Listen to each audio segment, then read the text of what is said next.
جهان رو گرفتم. آره درست میشنوید. تو این بازی شما باید با این آهنگ زیبای اول بازی آهنگ زیبای هیتلر رو گوش کنیم.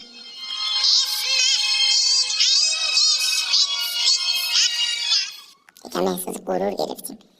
بازی آهنگ نازی بود، ارتش نازی. و همچنین این بازی اینجوری که شما باید ارتش بشین، حتی میتونید دفاع بکنید، حتی حمله بکنید و کشورهای پیمان نظامی اینا ببندید.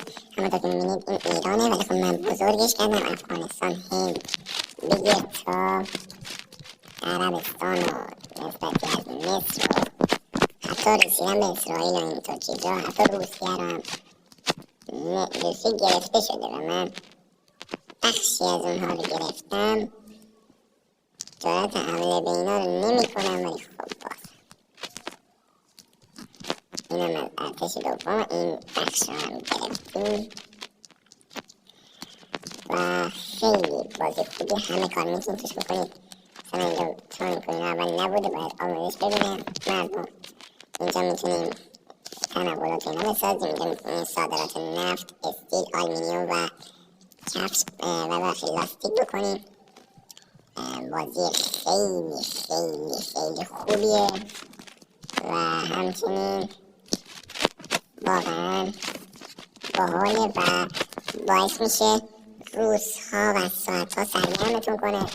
مثلا این ارتشان ببرم اینجا با اینا صحبت میکنم که الان 12 تا اونا با آلمان الان در جنگم، ما الان با یمن در جنگیم و یمنی ها که همین یک قطعهشون مونده ما میتونیم سر 5 دقیقه بگیریمشون. خب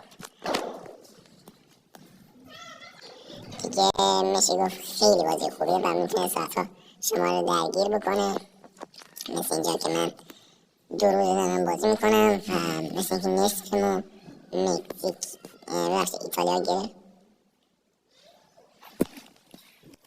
و همچنین من مثلا اینجا این قسمت ایتالیا رو گرفته بودم، ولی خب ایتالیایی بیشرف من حمله کردن و دیگه داشتم چمنم میشکست و در آخر خودم با ایتالیا صلح کردم.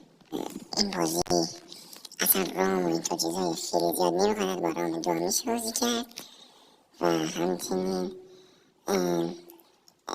آپدیت های جدیدی هم مود های جدیدی هم میشه ریخت، چند نفر هم میشه بازی کرد.